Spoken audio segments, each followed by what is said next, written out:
Baik, bismillahirrahmanirrahim. Assalamualaikum warahmatullahi wabarakatuh. Alhamdulillah pada hari ini kami dari kelompok 3 akan mempresentasikan mengenai PPT dari indikator asam basa dan juga hidrolisis. Sebelumnya, izinkan kami memperkenalkan tim kami dulu. Yang pertama di sini ada Afisa Zia Aurelia dengan NIM 2104021. Selanjutnya ada saya sendiri, yaitu Iza Sabila dengan NIM 2105863. Dan rekan saya, yang satu lagi, Sri Anjing Yuniarti dengan NIM 2107927. Baik, di sini ada table of content dari presentasi kita pada hari ini. Yang pertama itu ada membahas tentang KI, KD, dan indikator. Selanjutnya tentang alokasi waktu, pengetahuan, materi prasyarat dan pengayaan, analisis materi inti, analisis kesulitan belajar, miskonsepsi, video praktikum, ide kreatif, media, dan yang terakhir adalah daftar pustaka. Baik, selanjutnya di sini ada KIKD dan indikator pencapaian kompetensi atau IPK. Saya akan mulai dari KIKD dan indikator baca di kompetisi dasar 3.10, yaitu menjelaskan konsep asam basa serta kekuatannya dan keseimbangan pengionannya dalam lautan. Nah, di sini di indikator pencapaian kompetensinya ada 3.10.1, yaitu membedakan teori asam basa menurut Arrhenius, asam basa Bronsted-Lowry, dan asam basa Lewis. Di 3.10.2-nya ada mengklasifikasikan sifat larutan asam basa berdasarkan kekuatannya. Di 3.10.3 ada menghitung pH asam basa. Di 3.10.4 ada menghitung nilai Ka larutan asam lemah atau Kb larutan basa lemah yang diketahui konsentrasi dan pH-nya. Di 3.10.5 ada mengklasifikasikan larutan asam basa dengan menggunakan beberapa indikator. Berikut jenjangnya bisa dilihat oleh teman-teman. Baik, kita beranjak ke KD4. Di sini ada KI4-nya, bisa dibaca oleh teman-teman. Di kompetisi dasar 4.10 ada menganalisis trayek perubahan pH beberapa indikator yang diekstrak dari bahan alam melalui percobaan. Di sini di indikator pencapaian kompetensinya di 4.10.1 ada melakukan percobaan uji. Beberapa larutan menggunakan indikator asam basa yang diekstrak dari bahan alam. Selanjutnya di IPK 4.10.2 ada menganalisis trayek perubahan pH beberapa indikator yang diekstrak dari bahan alam. Selanjutnya di 4.10.3 ada menyimpulkan hasil percobaan uji perubahan trayek pH indikator asam basa yang diekstrak dari bahan alam dan hasil percobaan uji beberapa larutan menggunakan indikator asam basa yang diekstrak dari bahan alam.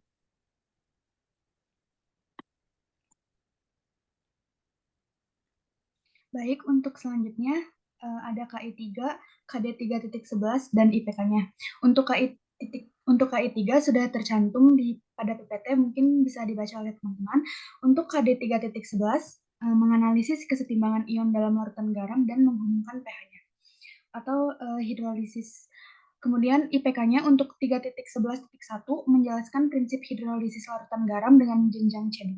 Lalu IPK 3.11.2 menganalisis berbagai ciri-ciri garam yang terhidrolisis dan tidak terhidrolisis.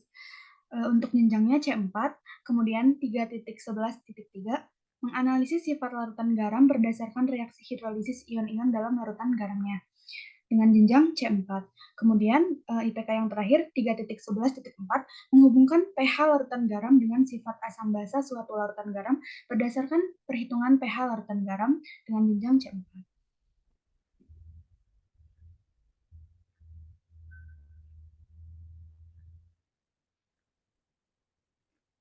Oke, untuk selanjutnya KD 3.4 yaitu KD 4.11 melakukan percobaan untuk menunjukkan sifat asam basa berbagai larutan garam.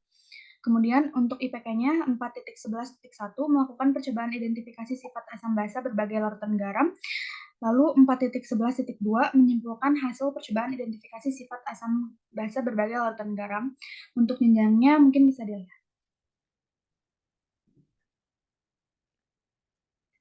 Baik, selanjutnya ada alokasi waktu.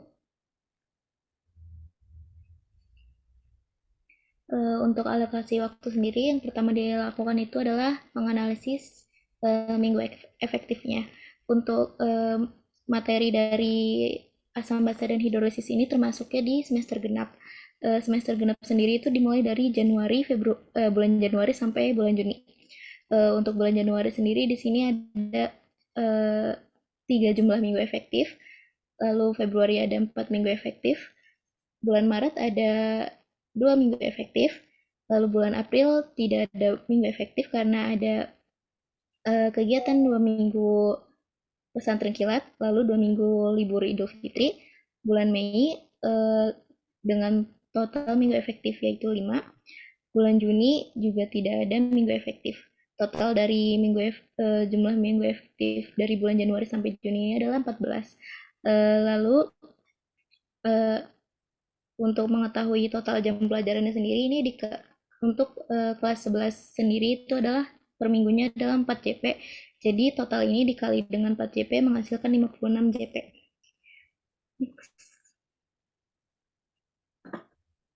Selanjutnya dari 56 JP ini dibagi rata ke KD-KD pada materi semester genap dari kelas 11. Untuk materi asam basa dan hidrolisis sendiri, asam basa ini mendapatkan kami bagi itu dengan alokasinya sejumlah 14 jam pelajaran. Lalu untuk hidrolisis yaitu 12 jam pelajaran. Untuk larutan penyangga 10 jam pelajaran, titrasi asam basa 8 jam pelajaran, dan terakhir koloid itu 12 jam pelajaran. Ini ada beberapa referensi dari alokasi waktu untuk materi asam basa. Selanjutnya ini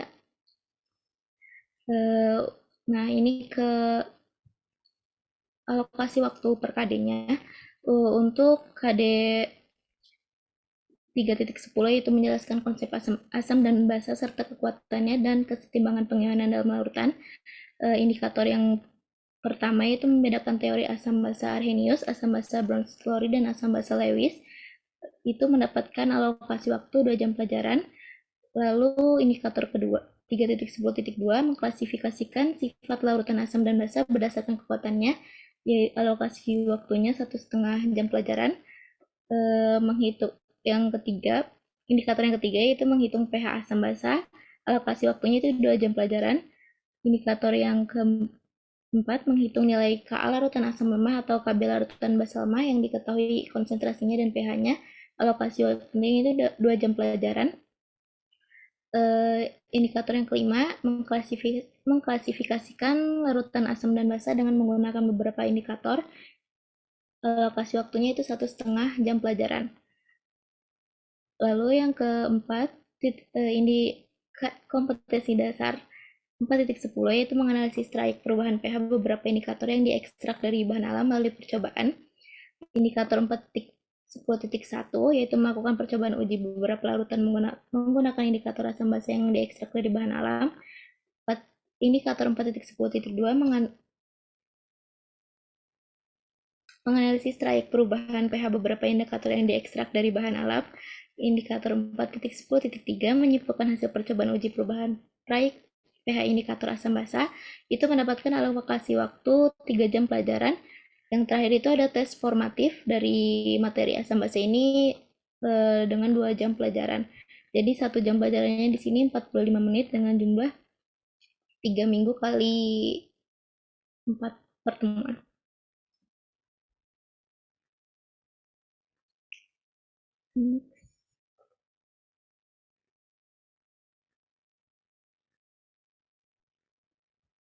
Lalu di sini ada alokasi waktu hidrolisis yang tadi mendapatkan total jam pelajarannya itu 12 jam pelajaran. Untuk Kompetensi dasar 3.11 yaitu menganalisis keseimbangan ion dalam larutan garam dan penghubungan pH-nya. Untuk indikator 3.11.1, menjelaskan prinsip hidrolisis larutan garam itu mendapatkan 1 jam pelajaran alokasi waktu. 3.11.2, menganalisis berbagai ciri-ciri garam yang terhidrolisis dan tidak terhidrolisis dengan 2 jam pelajaran. 3.11.3, menganalisis sifat larutan garam berdasarkan reaksi hidrolisis ion-ion dalam larutan garamnya dengan alokasi waktu 2 jam pelajaran. Ya, indikator 3.11.4, menghubungkan pH larutan garam dengan sifat asam basa suatu larutan garam berdasarkan perhitungan pH larutan garam dengan alokasi waktu 2 jam pelajaran. Lalu kompetensi dasar 4.11 yaitu melaporkan percobaan tentang sifat asam basa berbagai larutan garam. Indikator 4.11.1, melakukan percobaan identifikasi sifat asam basa berbagai larutan garam. Dan 4.11.2, menyimpulkan hasil percobaan identifikasi sifat asam basa berbagai larutan garam, mendapatkan 3 jam pelajaran alokasi waktu. Lalu tes formatif dari materi hidrolisis ini 2 jam pelajaran. Dengan total berarti 12 jam pelajaran untuk alokasi waktu hidrolisis.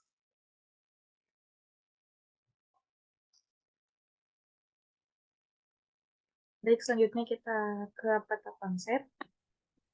Di sini kita ada 2 peta konsep. Yang pertama itu ada peta konsep asam basa, bisa dilihat di sini ya. Ini kasih space waktu untuk melihat peta konsep asam basa. Baik, di sini selanjutnya ada peta konsep dari hidrolisis garam.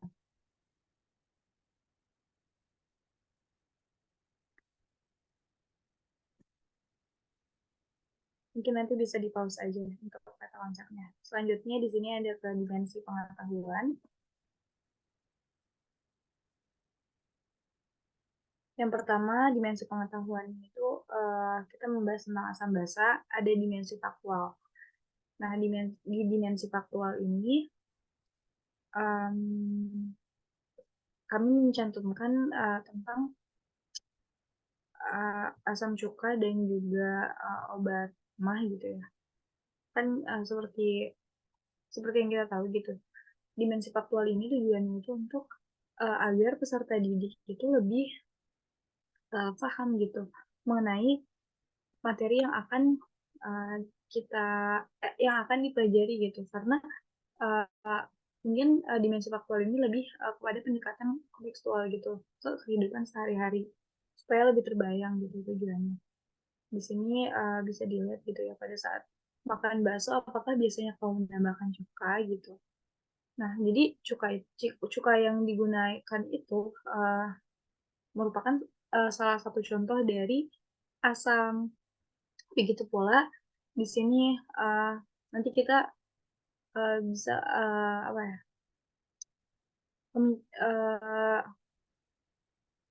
berbicara gitu ke peserta didiknya kayak biasanya itu ada di bagian orientasi ya kalau di sintaks RTP. Misalkan pernah nggak sih kalian sakit mah gitu, terus biasanya minum obat apa sih kalau lagi mah, terus nanti dihubungin ke oh ternyata obat mah itu mengandung senyawa MgOH, di mana senyawa MgOH ini merupakan senyawa basa. Nah, nanti dijelasin ternyata reaksi penetralan yang terjadi pada saat kita mengkonsumsi obat uh, obat mah itu uh, terjadi intinya terjadi reaksi penetralan gitu di asam lambung kita gitu di dimensi faktualnya. Selanjutnya di sini ada dimensi konseptual. Yang pertama itu ya seperti kita tahu gitu ya, di asam basa ini ada beberapa konsep gitu yang familiar juga. Yang pertama itu ada di teori asam basa Arrhenius, terus ada di teori asam basa Bronsted-Lowry, dan teori asam basa Lewis.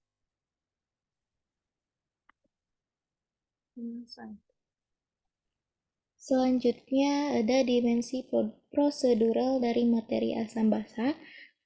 Dimensi prosedural ini berisi dengan langkah-langkah percobaan. Di sini ada percobaan menguji larutan asam basa dengan indikator alami. Di sini alat dan bahannya.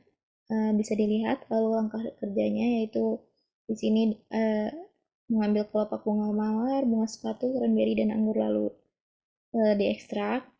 Selanjutnya ditetes larutan indikator dari bahan alam ke plat tetes yang sudah berisi larutan buffer dengan pH 2-12, lalu diamati perubahan warna yang terjadi.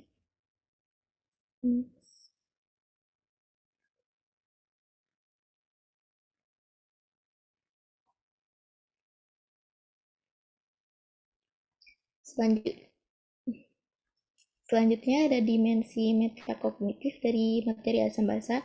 Dimensi metakognitif yang pertama itu perencanaan atau planning. Di sini dijelaskan keterampilan perencanaan meliputi kemampuan siswa untuk merencanakan strategi belajar yang efektif. Dalam konteks materi asam basa, siswa dapat merencanakan strategi belajar yang mencakup memahami konsep dasar asam basa, memahami sifat-sifat asam basa, dan memahami cara menghitung pH suatu larutan. Lalu yang kedua ada monitoring. Di sini dilihat kemampuan siswa untuk memantau pemahaman mereka terhadap materi yang dipelajari. Siswa dapat memantau pemahaman mereka dengan mengajukan pertanyaan kepada diri sendiri seperti apakah saya sudah memahami konsep dasar atau apakah saya sudah memahami cara menghitung pH. Yang terakhir di sini ada evaluasi, yaitu keterampilan evaluasi meliputi kemampuan siswa untuk mengevaluasi pemahaman mereka terhadap materi yang dipelajari.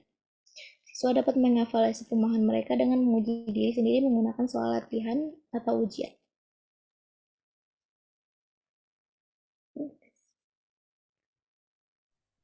Baik, selanjutnya analisis dimensi pengetahuan untuk materi hidrolisis. Yang pertama ada dimensi faktual. Nah, untuk dimensi faktual dari materi hidrolisis ini mungkin sangat banyak gitu ya, tapi di sini kami mencantumkan yang paling dekat dengan kehidupan kita sehari-hari. Salah satunya yaitu garam, yang sering dijumpai dalam kehidupan sehari-hari, yaitu garam dapur atau NaCl. Nah, selain digunakan sebagai bumbu dapur, NaCl juga memiliki beberapa manfaat lain untuk tubuh, seperti untuk menyerap dan mengangkut nutrisi, serta menjaga tekanan darah dan keseimbangan cairan. NaCl juga dapat digunakan untuk mengobati dehidrasi. Nah, untuk selanjutnya ada sabun cuci, yaitu garam natrium stearat dengan rumus C17H35CONA. Garam ini akan sabun ini akan mengalami hidrolisis jika dilarutkan dalam air, menghasilkan asam stearat dan basanya yaitu NaOH.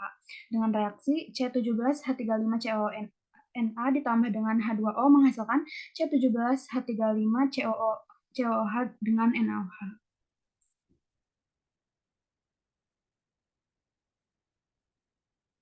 Untuk selanjutnya ada dimensi konseptual. Nah, untuk dimensi konseptual materi hidrolisis itu ada pengertian hidrolisis sendiri, lalu dengan jenis-jenis hidrolisis garam, yaitu ada larutan garam yang terhidrolisis total, kemudian ada larutan garam yang terhidrolisis sebagian atau parsial, dan ada pula larutan garam yang tidak terhidrolisis.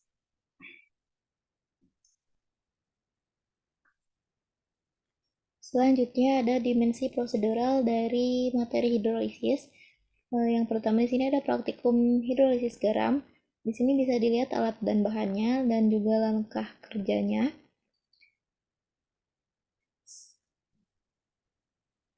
Lalu dimensi prosedural selanjutnya itu langkah-langkah mendapatkan pOH, pH, dan derajat hidrolisis garam dalam larutan garam yang bersifat asam, basa, dan hidrolisis sempurna.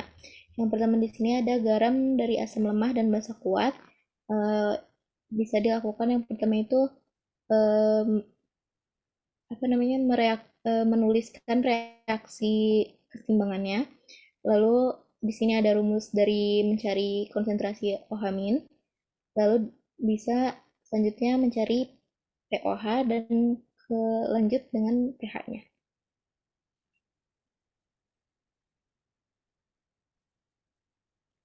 Yang kedua ada mencari pH dari garam dari asam kuat dan basa lemah. Sama seperti yang pertama itu di sini menuliskan reaksinya terlebih dahulu, lalu memasukkan ke dalam rumus, lalu akan mendapatkan pH-nya. Lalu di sini ada derajat dari hidrolisisnya.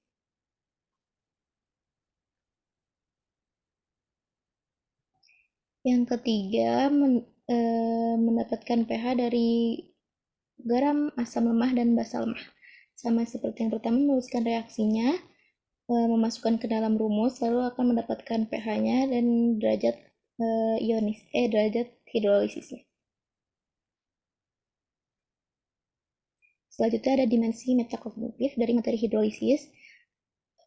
Yang pertama ada perencanaan atau planning. Dalam materi hidrolisis, siswa dapat merencanakan strategi belajar yang mencakup memahami konsep dasar hidrolisis, memahami jenis-jenis hidrolisis, dan memahami cara menghitung pH suatu larutan yang mengalami hidrolisis. Yang kedua ada monitoring. Siswa dapat memantau pemahaman mereka dengan mengajukan pertanyaan kepada diri sendiri seperti apakah saya sudah memahami konsep dasar hidrolisis atau apakah saya sudah memahami cara menghitung pH suatu larutan yang mengalami hidrolisis. Yang terakhir ada evaluasi, yaitu siswa dapat mengevaluasi pemahaman mereka sendiri dengan menguji diri sendiri menggunakan soal-soal latihan atau ujian.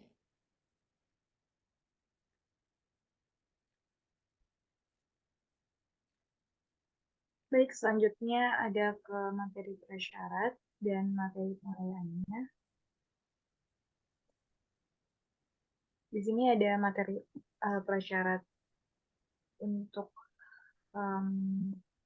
asam basa dulu ya. Untuk asam basa di sini materi prasyaratnya itu yang pertama ada stoikiometri, khususnya di bagian konsep mol dan molaritas. Selanjutnya ada di larutan elektrolit non elektrolit untuk kekuatan asam dan basa.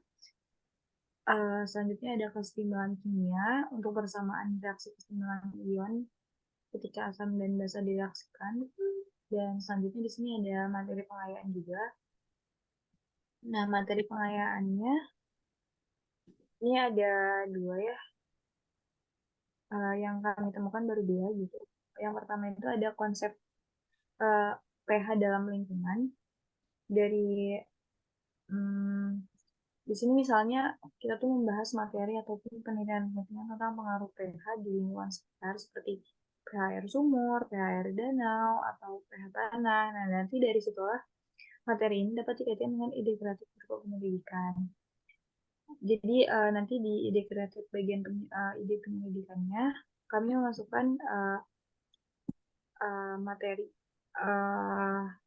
memasukkan penyelidikan berupa ini nanti akan dijelaskan oleh rekan saya. Namun oleh karena itu pada materi pengayaan kami mengambil konsep pH dalam lingkungan. Selanjutnya di sini ada konsep hujan asam juga. Harapannya itu siswa diberi pengajaran mengenai konsep hujan asam ini untuk menghasilkan peningkatan kesadaran akan lingkungan yang nantinya itu akan melibatkan pengamatan, analisis data, dan pemecahan masalah dari konsep hujan asam tersebut. Tuh.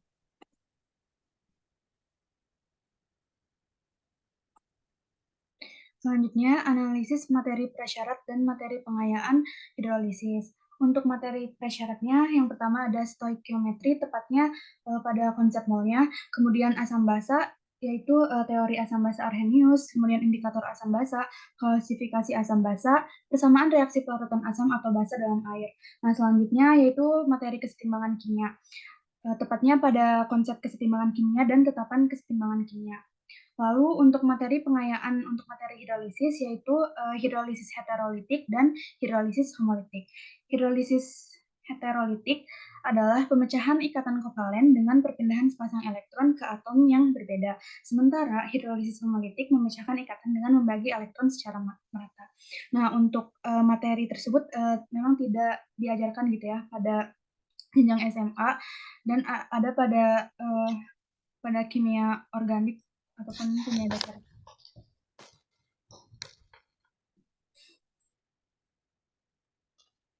Selanjutnya ada analisis materi inti dari kedua materi ini yang dibahas. Untuk materi asam basa sendiri, yang pertama itu ada materi inti yang pertama itu ada teori asam basa Arrhenius, Bronsted, Lowry, dan Lewis. Di sini penjelasan dari perkembangan teori asam basa Arrhenius dan sampai Lewis. Selanjutnya ada derajat kekuatan asam basa, membahas tentang derajat ionisasi, lalu perhitungan dari asam kuat dan basa kuat, juga asam dan asam kuat, asam lemah dan basa lemah. Selanjutnya penentuan pH asam basa yang berisikan perhitungan pH asam dan basa kuat monoprotik, perhitungan pH asam dan basa lemah monoprotik, yang terakhir itu perhitungan asam dan basa poliprotik. Selanjutnya ada manfaat dan aplikasi dari materi asam dan basa. Untuk materi inti dari hidrolisis garam, yang pertama itu ada konsep hidrolisis dimulai dari pengertian hidrolisis garam, lalu reaksi umum dari hidrolisis garam. Selanjutnya ada jenis-jenis hidrolisis garam. Hidrolisis garam sendiri itu dibagi menjadi 3, yaitu hidrolisis sempurna, hidrolisis parsial atau sebagian, lalu larutan garam yang tidak terhidrolisis. Selanjutnya ada perhitungan pH larutan garam. Yang terakhir dari materi hidrolisis ini yaitu kegunaan dari hidrolisis.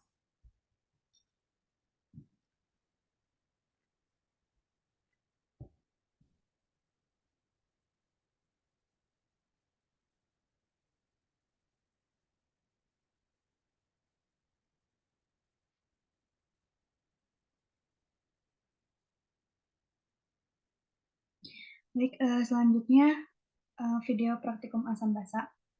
Nah, video ini berisi tentang indikator percobaan indikator alami menggunakan bahan-bahan dari buah dan bunga, yaitu kelopak bunga mawar dan kelopak bunga sepatu, lalu buahnya itu ada cranberry dan buah anggur.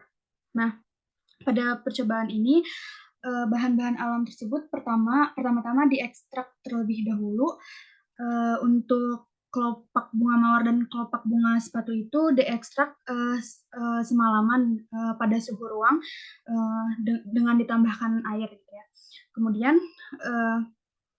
untuk percobaannya sendiri telah disiapkan pelat tetes yang sebelumnya telah diisi dengan larutan buffer dengan pH 2 sampai 12. Jadi nanti indikator alami dari bahan tersebut tinggal diteteskan ke dalam pelat tetes tersebut untuk melihat bagaimana perubahan warnanya. Nah, dalam video tersebut untuk kelopak bunga mawar itu terjadi 2 transisi warna dari berwarna merah jambu, kemudian berubah menjadi tidak berwarna dan berubah menjadi kuning. Nah, itu terjadi pada pH 3 ke 4. Yang tadinya berwarna merah jambu menjadi tidak berwarna. Kemudian dari pH 8 ke 9 yang tadinya tidak berwarna menjadi warna kuning.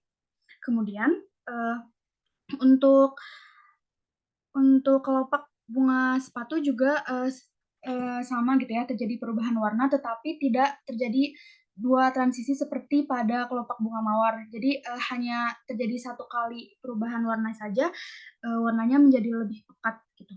Dari merah oranye menjadi ungu, yaitu pada pH ke-6 dan ke-7. Nah, untuk buah cranberry itu terjadi transisi warna juga.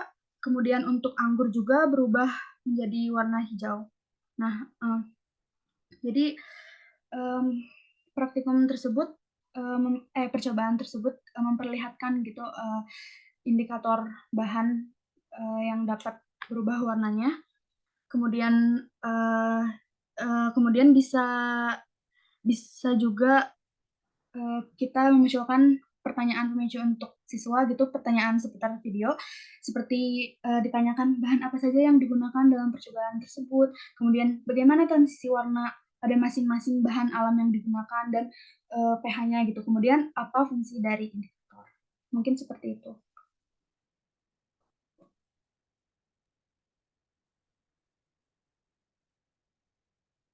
Baik.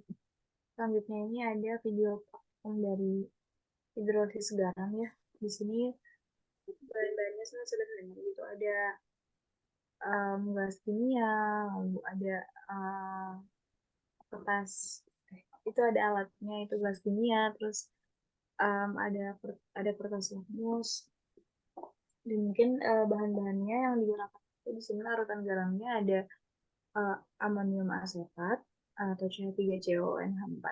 Terus ada natrium karbonat Na2CO3, ada amonium klorida atau NH4Cl, dan ada natrium klorida atau NaCl. Mungkin kalau misalkan mau dilihat, ini jelas di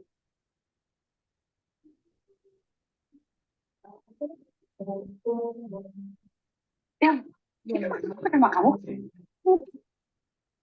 di sini Solutions. kita In front of you, 4 salt solutions of ammonium acetate following equation of ammonium acetate salt. Solubility of ammonium. di video ini juga dijelasin gitu ya untuk si amonium asetat, natrium karbonat, amonium klorida, sama natrium kloridanya ketika bahan-bahan ini itu dilarutkan ke dalam air, bagaimana sih reaksinya gitu. Lalu akan membentuk apanya gitu. Di sini dijelasin Following equations, and both of them are weak electrolytes. To identify the type of ammonium, what do you observe? No change in the color of 2 litmus papers, indicating that the solution of ammonium acetate is neutral.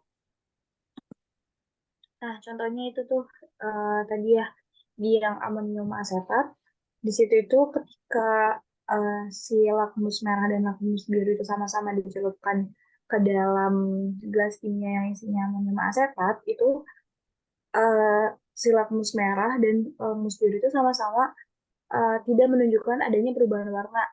Gimana? Berarti kita simpulkan si larutannya itu netral. Nah, begitu juga dengan gelas yang berisi natrium karbonat, di situ si lakmus merahnya itu berubah jadi warna biru gitu. Berarti kan itu menandakan bahwa larutan garam itu termasuk basa. Nah, kalau yang di amonium klorida itu contohnya ketika dicelupkan lakmus biru itu akan berubah menjadi warna merah gitu. Berarti tandanya itu termasuk larutan garam yang termasuknya bukan larutan garam tuh bukan netral gitu tapi asam. Jadi dari video ini tuh kita bisa tahu gitu kalau larutan garam itu nggak semuanya netral gitu deh. Dari praktikum ini juga kita bisa mengidentifikasi itu apakah larutan garam tersebut itu termasuk asam, basa ataupun netral. Gitu. Nah, oh ya, di dalam apa ya? Mungkin kan nanti si video-video ini bakal ditonton gitu ya sama murid kita di kemudian hari gitu di nantinya. Nah, di sini ada pertanyaan-pertanyaan lucu seputar video yang diputar tadi. Yang pertama itu ada bagaimana sih persamaan reaksi yang terjadi ketika amonium asetat, terus natrium karbonat, amonium klorida, dan natrium karbonat itu dilarutkan ke dalam air. Yang kedua itu, apa analisismu mengenai perubahan warna kertas lakmus ketika dicelupkan pada larutan yang berbeda berdasarkan pada video tersebut gitu. Terus yang ketiga ada identifikasi kan larutan garam mana yang termasuk asam, basa, dan netral. Dan yang keempat ada selain kertas lakmus, menurutmu indikator apa saja yang dapat digunakan untuk mengidentifikasi sifat dari larutan garam? Nanti di sini tuh harapannya siswa tuh dapat menyebutkan gitu, bukan cuma kertas lakmus, bisa jadi ada indikator universal ataupun pH meter dan lain-lain gitu. Dan di sini ada analisis kesulitan belajar. Yang pertama itu ada di materi asam basa. Di analisisnya itu ada ketidakmampuan siswa membedakan antara Ketiga, teori-teori asam basa, serta ketidakpahaman siswa tentang pokoknya tentang teori Arrhenius, terus Francis Lowry dan Lewis. Nah, di sini penyebabnya itu dari jurnal yang kami baca gitu, ada kecenderungan siswa yang hanya sekedar menghafal tanpa menghubungkan apa yang mereka ketahui. Terus di solusinya ada di sini guru dapat mengkaji ulang upaya dari strategi pembelajarannya sehingga mampu meningkatkan minat siswa saat belajar materi asam basa dan memberikan pengalaman belajar yang bermakna. Ini nih dari penyebab dan solusinya juga udah dijelaskan di jurnal ini ya, di bawah ada judul jurnalnya itu identifikasi kesulitan belajar kimia siswa pada materi pokok larutan asam dan basa di kelas 12 IPA 2 SMA Negeri 1 Wolowo Kabupaten Depok. Di sini juga ada analisis kesulitan belajarnya, yaitu kesulitan belajar pada sub pokok indikator asam basa. Nah, kesalahan siswa terletak pada kurangnya pemahaman siswa dalam mengartikan warna indikator larutan asam basa bila dilarutkan dalam suatu larutan asam basa. Penyebabnya itu ada siswa hanya berfokus pada hafalan saja, selain itu juga disebabkan karena ketidaktahuan siswa mengenai faktor-faktor yang mempengaruhi perubahan warna pada indikator. Nah, solusinya dari guru ini, guru seharusnya dapat memastikan siswa-siswanya itu paham dalam mengartikan proyek perubahan warna berbagai indikator asam basa. Di sini ada jurnalnya, bisa dibaca sama teman-teman. Selanjutnya ada kesulitan belajar pada perhitungan pH. Ini masih pada analisis kesulitan belajar di materi asam basa. Di sini siswa memiliki ketidakmampuan untuk menentukan konsentrasi H+ dan konsentrasi OH- dalam suatu larutan asam basa. Penyebabnya apa? Di sini itu penyebabnya karena kekeliruan siswa dalam menurunkan rumus untuk mencari konsentrasi dari H+, OH- dan pH.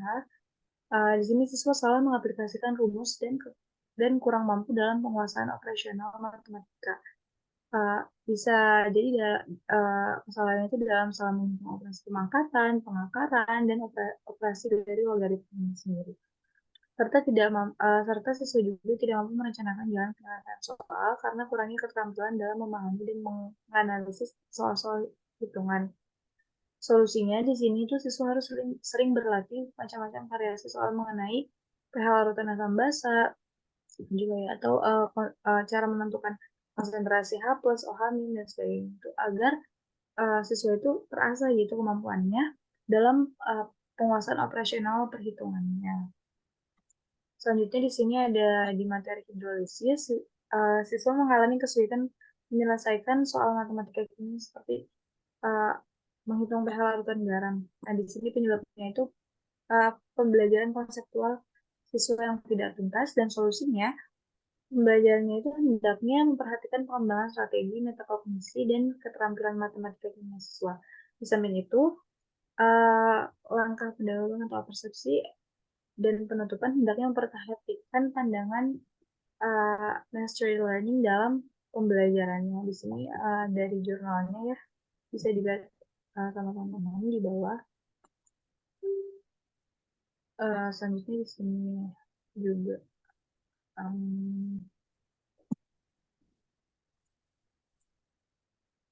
boleh lanjut ke miskonsepsi.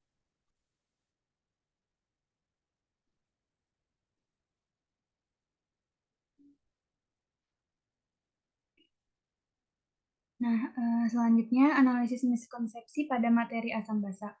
Untuk miskonsepsi yang pertama, siswa menganggap bahwa kekuatan asam basa dilihat dari daftar pH untuk senyawa tertentu. Untuk konsep sebenarnya, kekuatan asam basa terkait dengan kemampuan asam atau basa untuk terionisasi dalam air atau derajat ionisasi yang dinyatakan dengan nilai Ka dan Kb. Kemudian untuk penyebabnya sendiri, sifat abstrak dari konsep yang diberikan oleh guru, sehingga konsep yang sebelumnya diterima oleh siswa mengalami kesalahpahaman. Nah, untuk solusinya, menggunakan media interaktif dan dalam artikel juga dijelaskan bahwa model pembelajaran PBL dapat mengurangi miskonsepsi ini. Untuk sumbernya sendiri tertera dalam PPT. Untuk selanjutnya, miskonsepsi yang kedua, siswa menganggap bahwa kekuatan basa berbanding lurus dengan besarnya harga pH. Semakin besar harga pH, semakin basa larutan tersebut. Untuk konsep sebenarnya, pOH menunjukkan besarnya konsentrasi OH- di dalam larutan dan pH menunjukkan besarnya konsentrasi ion H+ di dalam larutan. pH merupakan hal yang berbeda dengan kemampuan suatu basa untuk terionisasi dalam air. Untuk penyebabnya sendiri, sifat abstrak dari konsep yang diberikan oleh guru, sehingga konsep yang sebenarnya diterima oleh siswa mengalami kesalahpahaman. Untuk solusinya, memberikan pemahaman bahwa kekuatan asam bukanlah ditentukan oleh semakin rendahnya pH, melainkan ditentukan oleh semakin besarnya harga Kb atau kemampuan asam untuk terionisasi di dalam air. Nah, selanjutnya, miskonsepsi yang ketiga, siswa beranggapan bahwa senyawa dengan ion H+ merupakan larutan asam, sedangkan senyawa dengan OH- bersifat basa. Siswa beranggapan bahwa larutan CH3COOH sebagai larutan basa karena mengandung ion OH-. Nah, untuk konsep yang sebenarnya, dalam buku Witten disebutkan bahwa reaksi ketika asam cuka dilakukan dalam air adalah sebagai berikut, yaitu CH3COOH berubah menjadi H+ ditambah CH3COO-.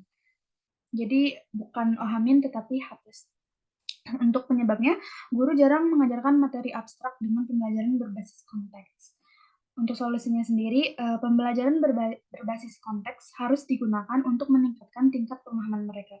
Hal ini memberikan kesempatan agar siswa dapat lebih mudah memahami konsep-konsep abstrak. Untuk miskonsepsi selanjutnya, siswa beranggapan bahwa pH larutan sudah cukup untuk mengidentifikasi asam kuat atau lemah karena peningkatan nilai pH menurunkan kekuatan asamnya. Konsep sebenarnya yaitu untuk mengidentifikasi asam kuat atau asam lemah dapat menggunakan perhitungan disosiasi. Secara ilmiah, disosiasi larutan menentukan kuat lemahnya keasaman suatu larutan. Jika asam kuat, jumlah disosiasinya lebih tinggi dibandingkan asam lemah. Bahkan, asam atau basa kuat berdisosiasi sempurna dalam larutan air menghasilkan ion. Dalam buku Witten 2010 disebutkan, arti dari disosiasi adalah in aqueous solution, the process in which a solid ionic compound separates into its ions. Untuk penyebabnya, penjelasan guru terhadap konsep disosiasi pada larutan asam maupun basa. Untuk solusinya sendiri, guru harus memberikan pemahaman bahwa untuk mengidentifikasi asam kuat atau asam lemah dapat menggunakan perhitungan disosiasi. Untuk jurnalnya sendiri tertera di bawah. Selanjutnya, miskonsepsi yang kelima untuk asam basa, siswa beranggapan bahwa air murni selalu mempunyai pH 7. Untuk konsep sebenarnya, nilai pH air tidak selalu 7, bergantung dengan tingkat kemurnian dan temperaturnya. Untuk penyebabnya sendiri, siswa tidak mengetahui bahwa nilai kesetimbangan secara general adalah kesetimbangan ion pada temperatur 25 derajat Celcius. Guru tidak memberikan pemahaman apabila temperaturnya berbeda, maka letak nilai netralnya berbeda, karena menganggap secara general adalah suhu ruang. Untuk solusinya, memberikan contoh bahwa terdapat air yang bersifat asam dan basa.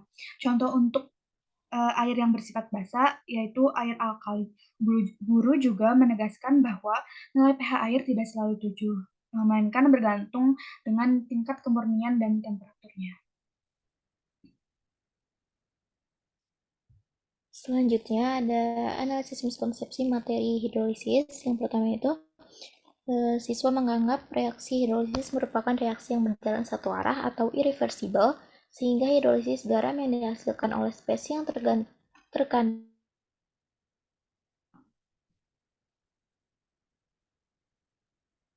Cl spesies yang terdapat dalam larutan adalah NH4, H+, OH-, di mana tidak ada ion dari asam kuat yaitu Cl-. Konsep sebenarnya yaitu seharusnya reaksi hidrolisis bersifat reversible atau dua arah, dan dalam hidrolisis garam masih terdapat ion-ion yang berasal dari asam atau basa kuat di akhir reaksi. Penyebab dari miskonsepsi ini yaitu siswa memiliki kesalahpahaman tentang proses kesetimbangan serta asam dan basa.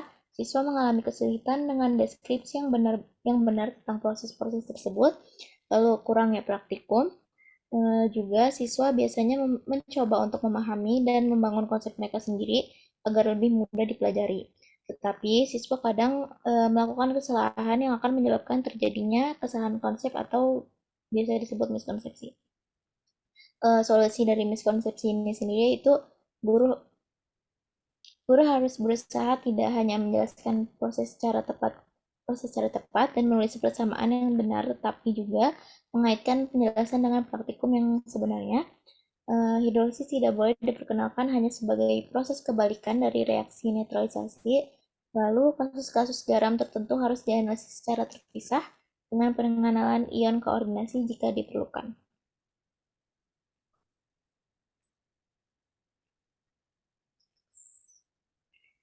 Miskonsepsi yang kedua yaitu siswa beranggapan bahwa hidrolisis adalah reaksi antara air dengan kation atau anion garam menghasilkan ion H3O+ dan OH- karena terjadi pemecahan garam menjadi kation dan anionnya oleh air. Konsep sebenarnya dari miskonsepsi ini yaitu hidrolisis merupakan reaksi antara air dengan kation atau anion garam menghasilkan ion H3O+ dan OH- karena terjadi transfer proton antara ion dan air. Penyebab dari miskonsepsi ini yaitu siswa belum memahami transfer proton yang terjadi pada reaksi asam basa Bronsted-Lowry yang menjadi dasar reaksi hidrolisis sehingga menghasilkan ion H3O+ dan OH-. Solusi dari miskonsepsi ini itu guru mengarahkan siswa untuk mereview ulang materi prasyarat dan memberikan persepsi yang baik dan benar.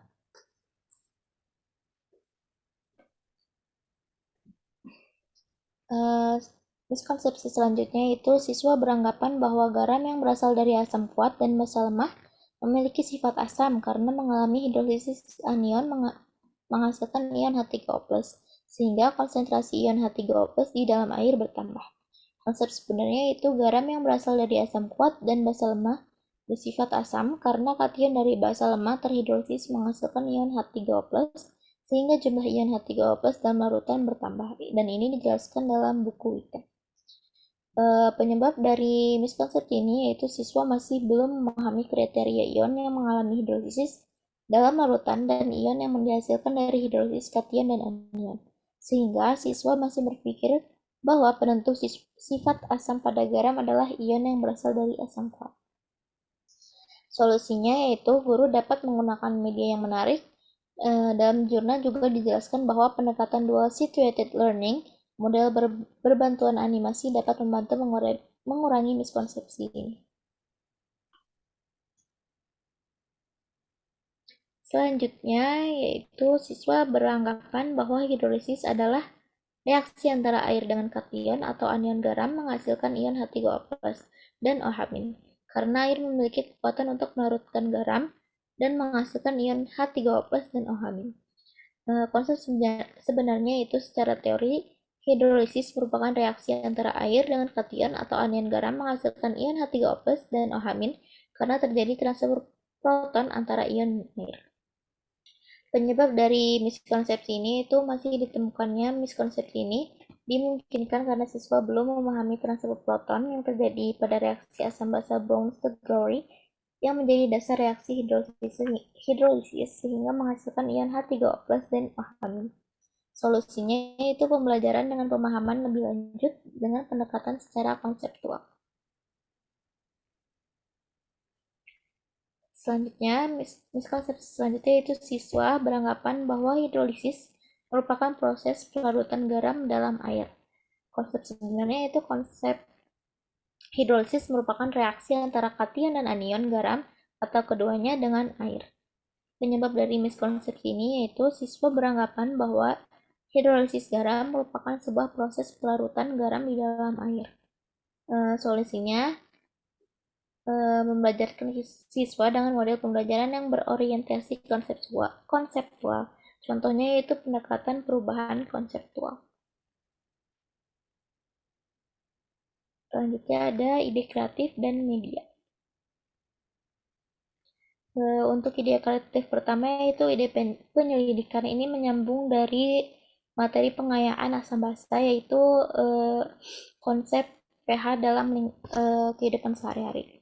Di sini dilakukan penyelidikan yang berjudul identifikasi kualitas air pada lingkungan sekitar. Permasalahan yang diberikan yaitu identifikasi tingkat keasaman atau kebasahan air atau pH di lingkungan sekitar, misalnya air yang ada di rumah, sungai, danau, sumur, dan lainnya. Deskripsi dari kegiatannya ini itu siswa sendiri di sini itu membuat langkah kerja dan menentukan alat dan bahannya sendiri. Buat alatnya bisa menggunakan indikator, contohnya ya, menggunakan indikator pH atau alat pengukur pH seperti pH meter untuk mengukur tingkat keasaman atau kebasahan air. Lalu siswa mencari dan mengumpulkan informasi mengenai batas pH air yang diperbolehkan untuk digunakan pada kehidupan sehari-hari. Selanjutnya, siswa mengidentifikasi pH air pada lingkungan sekitar dan memberikan pendapatnya tentang solusi untuk memperbaiki dan juga menjaga kualitas dari air tersebut. Selanjutnya ada ide kreatif untuk materi asam basa dan hidrolisis. Di sini ada contohnya itu pembuatan komik ilmiah. Di sini ada contoh dari komik ilmiah materi hidrolisis.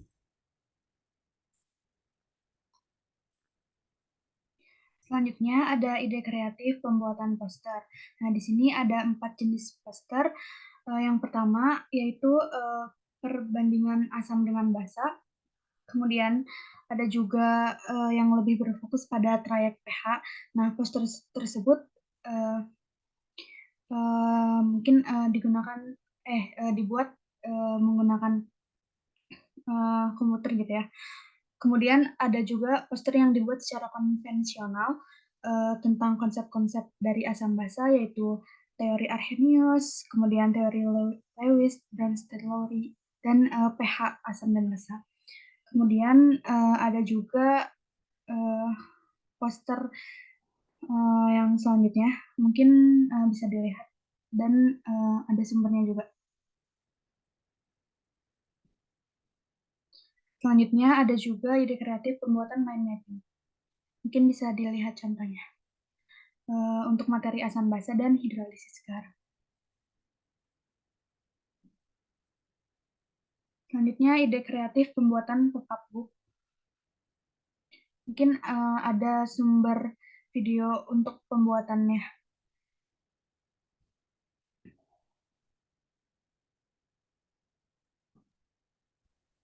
Baik, selanjutnya kita beralih ke media. Di sini ada yang pertama itu ada penggunaan virtual laboratory berupa PHET atau Physics Education Technology mengenai materi asam basa.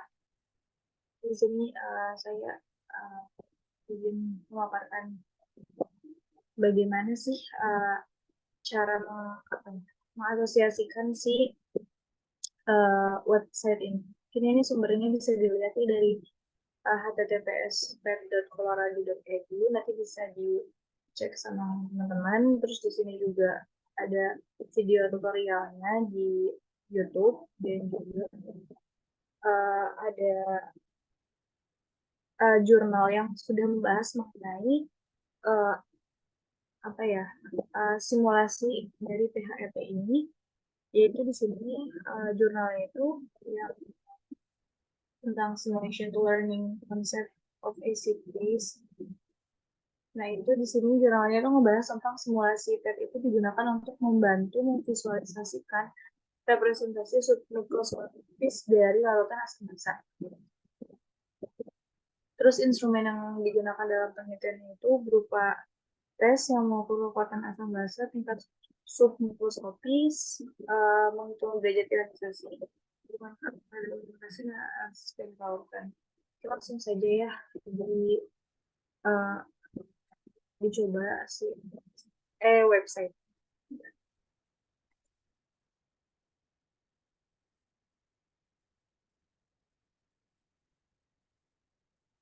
Mungkin di sini ada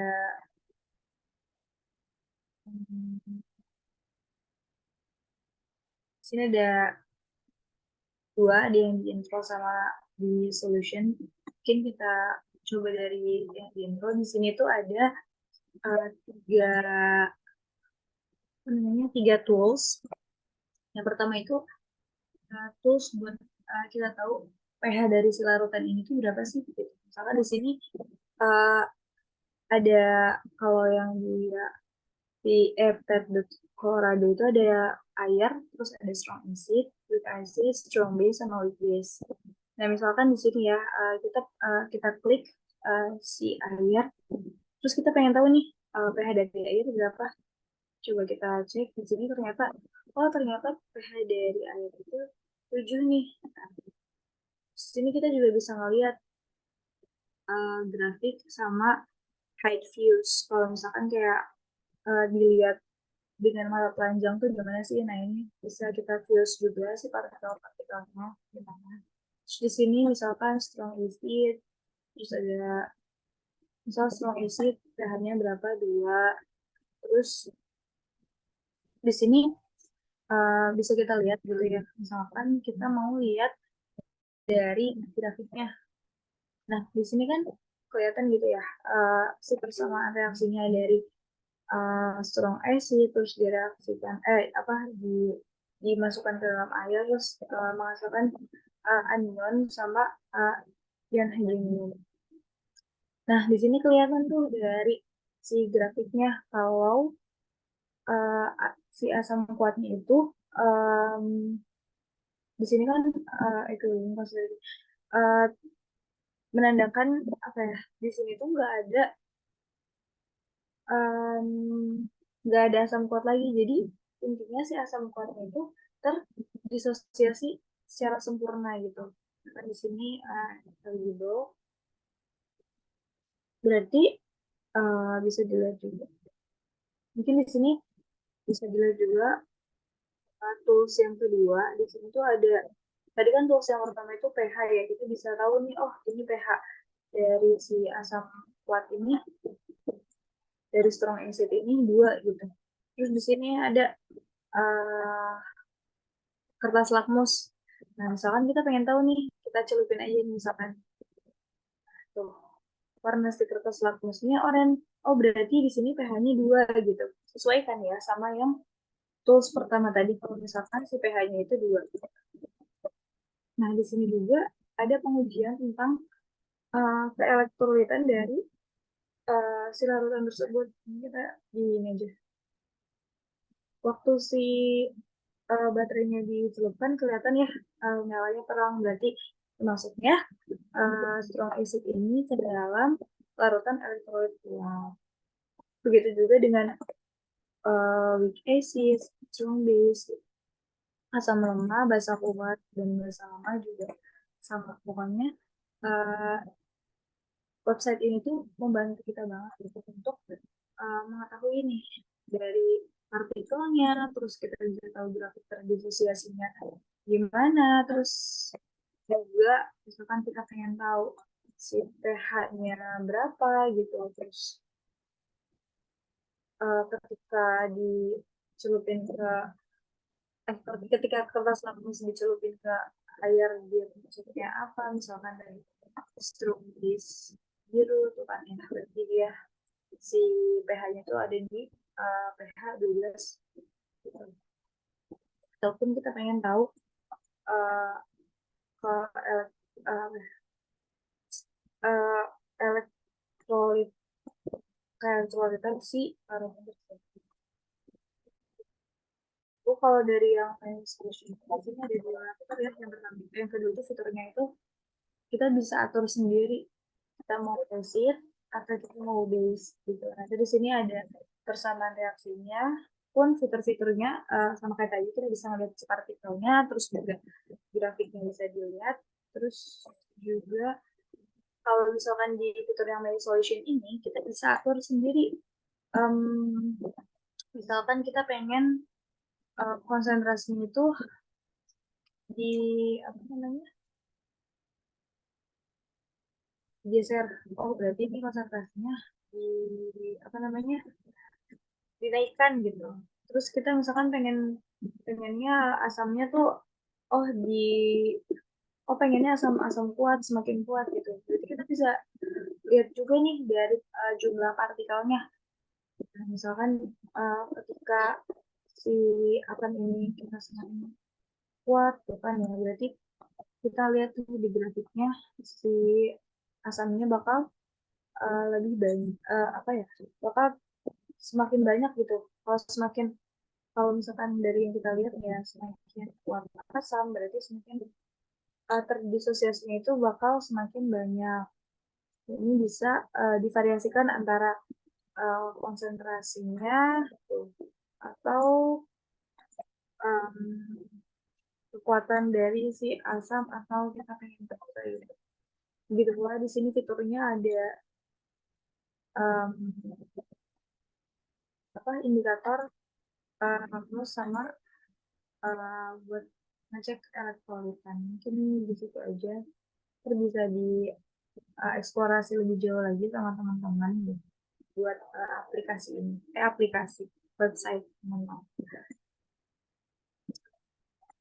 Balik lagi ke PPT kita. Di sini ada selanjutnya gitu ya, dari yang tadi itu selanjutnya sini ada penggunaan alat peraga berupa roulette chemistry. Nah di sini simpel aja sih sebenarnya, ini cuma salah satu media pembelajaran yang membuat siswa itu terpacu gitu. Kan biasanya kalau misalkan untuk pembelajaran teori asam basa itu ada beberapa seperti teori-teorinya itu masih abstrak gitu. Mungkin harus dilatih lebih banyak pakai soal-soal. Nah di sini nih salah satu media aja sih untuk biar siswa itu lebih terpacu gitu untuk mengerjakan soalnya gitu. Jadi nggak monoton gitu istilahnya. Mungkin itu aja ya dari kami. Di sini ada daftar pustakanya dan terima kasih. Mungkin apabila ada salah kata mohon dimaafkan. Sekian dari kami. Terima kasih atas perhatiannya. Wassalamualaikum warahmatullahi wabarakatuh.